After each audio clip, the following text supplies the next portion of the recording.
Salatnya banyak, puasanya banyak, zikirnya banyak, baca Qur'annya khatam. Tapi kalau bayar utang tak dibayar, di akhirat kau akan cari dia. Oleh sebab itu ada orang mati syahid. Oh, mati syahid. Orang mati syahid gak merasakan sakratul maut. Orang mati syahid gak merasakan azab kubur. Orang mati syahid tidak merasakan hisab.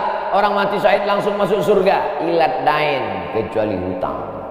Makanya kalau ada orang menagih hutang, itu dia bukan pelit, dia sedang menyelamatkan saudaranya dari makan haram.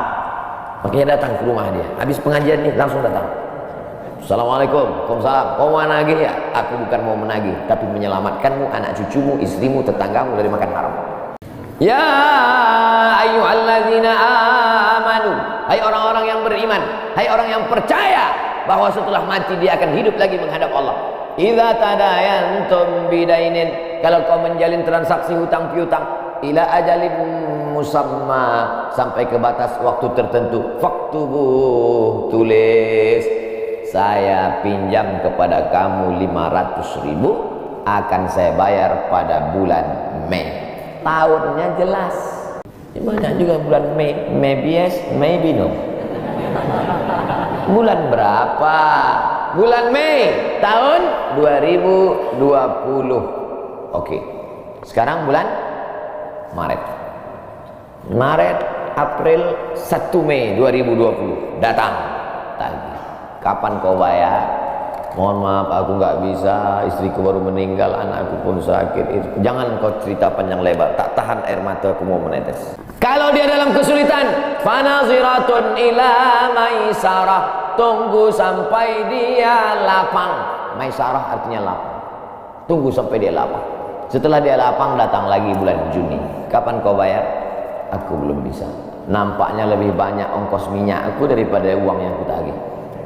Yang paling bagus, wa antasaddaqu khairul lakum, kau sedekahkan itu lebih baik. Karena aku pun makin datang makin kumat darah tinggiku, kolesterolku pun makin naik. Jadi untuk yang 500.000 itu ku sedekahkan aja, ambil. Tapi yang menghafal ayat ini yang ngasih pinjaman, bukan yang minjam. Sekarang banyak salah hafal, yang minjam pula yang hafal. Begitu kita tagih, kapan kau bayar? Wa antasaddaqu khairul lakum, kau sedekahkan itu lebih baik. Itu ayat aku, ayat kau 8282. Banyak sekarang orang salah hafal ayat. Jadi dalam Islam hutang piutang adalah ajaran tolong menolong, tertulis dalam Quran. Namanya fikih muamalah. Ada fikih ibadah, sholat, zakat, puasa. Ada fikih jihad, jihad fisabilillah. Ada namanya fikih muamalat. Hutang piutang, gadai menggadai, pinjam meminjam, murabahah, mudharabah, bagi hasil.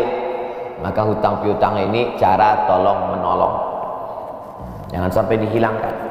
Tapi kalau tidak mendidik, maka Islam bukan agama yang memanjakan orang.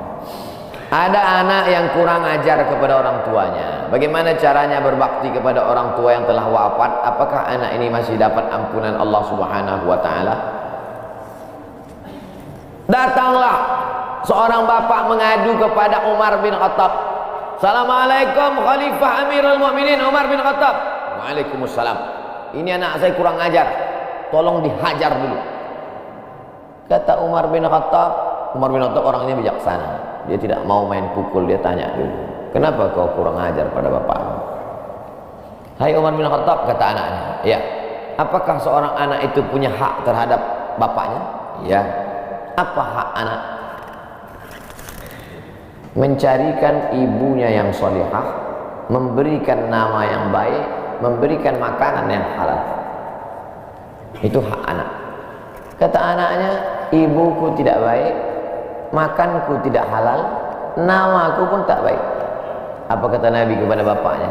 Apa kata Umar kepada bapaknya? Laqad aqabtahu qabla an ya'aqqa alaik.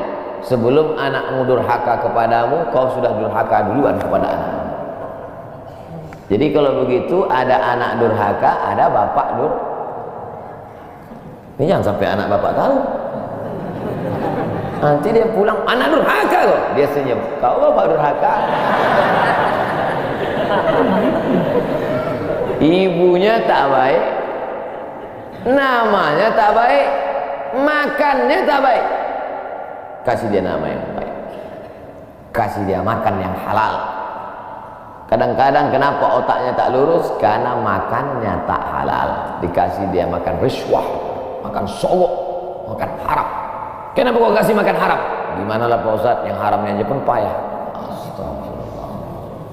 Allah sediakan alam semesta begitu banyak yang halal. Kenapa kau kasih dia makan haram?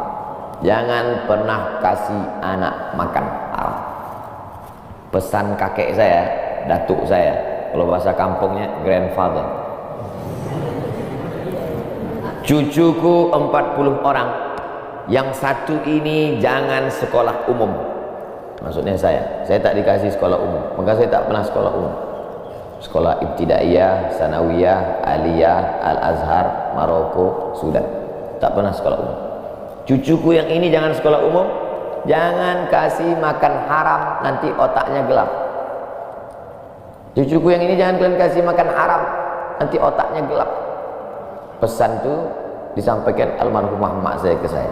Kau pun nanti anak kau jangan kau kasih makan haram, nanti otaknya gelap. Kalau sudah otak gelap, tak bisa membedakan mana tiang, mana orang. Sifatnya kau lagi. Nah, jangan sampai anak kita durhaka gara-gara kita bapak yang durhaka.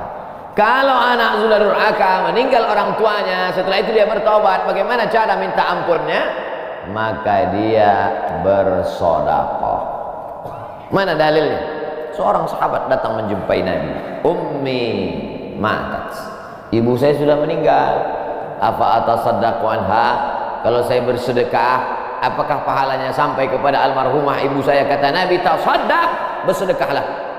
Sedekahmu sampai. Maka wahai anak-anak durhaka yang sudah mati ibu dan bapakmu, maka datang kau habis pengajian ini langsung ke tempat anak yatim, panti jompo, sekolah-sekolah, pondok pesantren. Tanya Pak Kiai, Pak Kiai, apa yang kurang di pesantren ini? WC. Karena pesantren santrinya 1000, WC-nya 2. Bayangkan panjang antriannya. Berapa yang keluar dalam celana? Saya bangunkan WC, pahalanya mengalir untuk almarhumah, maka pagi, petang, siang, malam mengalir pahalanya. Sedekah. Ayu sedekatu afdal. Apa sedekah yang paling afdal? Sakiyul ma, memberi air minum. Sedekah yang paling afdal kasih air minum. Saya ceramah di Banjarmasin, di depan rumah seorang pejabat.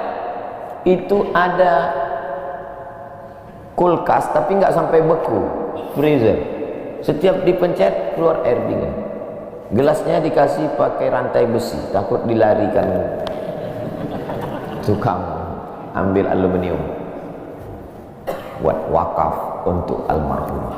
Nah, itu bagus kan. Saya ceramah di Malaysia, di pintu masjid itu ada kotak box.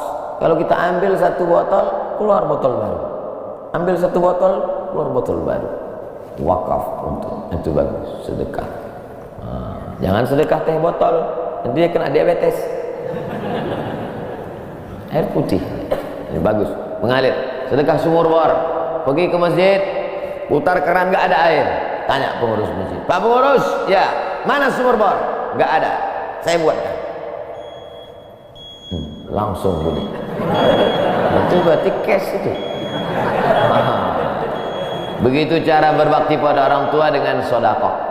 Tapi Pak Ustadz, saya jangankan sedekah, makan saya pun Senin Kamis Pak Ustadz doa, Allahumma maghfir lahu warhamhu wa'afihi wa'fu anhu. Bangun tengah malam, Rabbighfirli wa li walidayya warhamhuma kama rabbayani shaghira. Apa itu bid'ah? Bid'ah membuat sesuatu yang tidak dibuat oleh Nabi Muhammad SAW. Tidak ada dalilnya dari 3 aspek: qauli, fi'li, takriri. Perbuatan yang tidak ada dalilnya bid'ah. Jangan dikatakan perbuatan yang tidak dibuat Nabi bid'ah. Perbuatan yang tak ada dalilnya bid'ah. Karena kalau dikatakan yang tidak dibuat Nabi bid'ah, Nabi tidak pernah pakai peci. Tunjukkan saya mana hadis Nabi pakai peci. Berarti peci ini bid'ah. Nabi mimbarnya tangganya dari depan, ini masjid tangganya dari belakang. Berarti mimbar ini bid'ah.